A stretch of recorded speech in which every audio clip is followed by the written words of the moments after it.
जब आप यहाँ से निकलो, है ना? क्योंकि देखिए ये जगह की इज्जत भी ना बच्चों से ही है ना?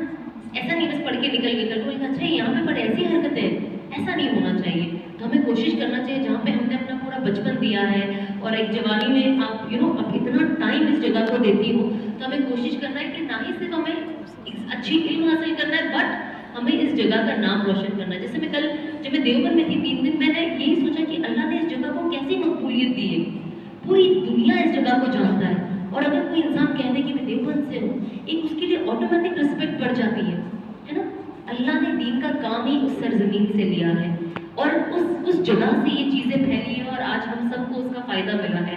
तो इसके पीछे बहुत सारी कुर्बानियां हैं, है ना? इस्लाम को लाने में ही बहुत बड़ी कुर्बानियां। वो तो कहते हैं ना हम कि हम तो बस उंगली कटा के शहीदों में हमारा नाम लिख दिए हैं, लेकिन जिन लोगों ने मेहनत की है इस्लाम को लाने में, रसूलुल्लाह सल्लल्लाहु अलैहि वसल्लम के बाद जो लोग ने मेहनत की है, आगे बढ़े हैं, हर कोने कोने में अलग अलग मुल्कों में दीन को लेके गया, लोगों को बताया कि दीन क्या है, इस्लाम क्या है, अल्लाह उसके रसूल से तारुफ कराया।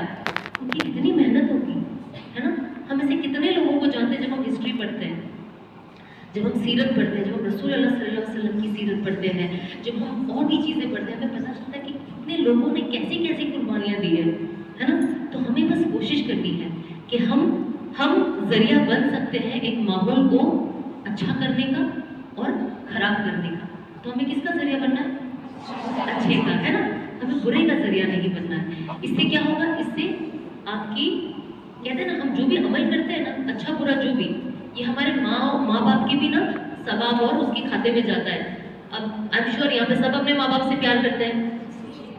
हम अपने माँ बाप के लिए दुआ करते हैं ना कि अल्लाह उन्हें जन्नतुल फिरदौस नसीब अता फरमाए। तो वो कैसे होगा? वो हमारे अच्छे अमल से भी होगा। जब औलादें अच्छा काम करती है ना, तो उसका हर सवाब छोटा बड़ा भी उनके माँ बाप के खाते में जाता है। अब आप सोचिए कि आपके माँ बाप के खाते में जब आप क़यामत के दिन देखोगी कि आपकी वजह से अल्लाह ने उनकी दर्जात और बुलंद कर दिए, कितनी ही बड़ी बात हो जाएगी, है ना? सबसे कहते हैं ना, सबसे प्राउड डे होगा हमारे लिए। तो हम बस ये कोशिश करें और अल्लाह से अपना ताल्लुक को बढ़ाएं और अपने टीचर्स की सबसे इम्पोर्टेंट है बहुत रिस्पेक्ट करें। देखो जब हम स्कूल में पढ़ते हैं ना, हमें बुरे ही लगते हैं टीचर, टाइम पे उठाना, सोने नहीं देना, इतने स्ट्रिक्ट होना, हर चीज़ पे देखो हर चीज़ पे टोकते रहते हैं, जरा भी लीनियंट नहीं है। ये हमें ना आज समझ में नहीं आएगा, क्योंकि मैं भी ये दौर से गुजरी हूँ ना, चाहे स्कूल ही क्यों ना हो मेरी। आप तो माशाल्लाह से मदरसे में कोई भी जहाँ पे भी हम पढ़ते हैं, हम बच्चे होते हैं ना, हमें समझ नहीं होती, बट जैसे हम बड़े होते हैं ना और जब आप यहाँ से निकल जाओगे तब आपको इस जगह की वैल्यू पता चलेगी। मैं मेरे टीचर्स को बहुत मिस करती हूँ, मैं जाती हूँ उनसे मिलने के लिए, कुछ टीचर तो मुझे भी भूल गई है और कभी मैं जाती हूँ वो मैं थी शरारती बच्ची, तो इस तरीके से मेरी टीचर्स को याद है। मैं स्कूल जाती हूँ, कभी कभी मैं बॉम्बे में होती हूँ तो मुझे मिस होता है। तो ये जो वक्त है ना आपका वापस नहीं आना है, तो हमें इस वक्त का फुल यूज करना है। और साथ ही साथ मैं हर बहनों को यहाँ पे बोलूँगी, जितनी भी मेरी यहाँ पे बच्चियाँ हैं, कि आप ना इसके भी अलावा जैसे जैसे आप आगे जा आप खुद भी देखें कि आप ऐसी कौन सी चीज़ में बहुत अच्छी हो।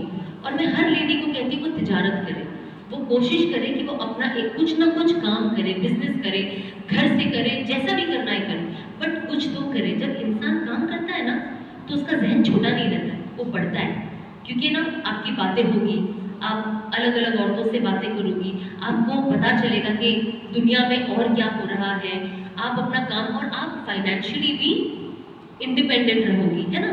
एक अपने पास एक अपना भी होना चाहिए ना कि मैं भी कुछ करती हूँ। तो जब आप वो करोगी ना तो आपके अंदर एक कॉन्फिडेंस भी होगा, आपका जो वक्त एकदम वेस्ट हो जाता है वो आप कोई क्रिएटिव चीज़ में लगाओगी। चाहे आप बच्चों को इल्म पढ़ाना ही क्यों ना सिखा दो, है ना? आप वो भी कर सकती हो। तो बहुत सारी चीज़ें, क्योंकि मैंने देखा अपनी बच्चियाँ ना माशाल्लाह से बहुत अच्छा अच्छा कर लेती हैं, कभी कुछ रीजन का बना लेते हैं, कभी कुछ और घरेलू चीज़ों का वो कर लेते हैं। तो अगर आपके अंदर ये टैलेंट है ना, तो इस टैलेंट को आप दबने ना दें, इस टैलेंट को आप उभारें और आगे जाके आप कुछ करें, एज लॉन्ग एज आप अपने जो हम कहते हैं ना जो दायरा है इसके अंदर आप जो भी कर सकते हैं, बट आप करें, उसे बेस ना जाने दें कि मैं क्यों करूँ। बहुत टाइम हम लेजी हो जाते हैं, हमें काम नहीं करना होता है। तो बस हम कोशिश करें कि हम अपने टैलेंट को किसी भी तरीके से मरने ना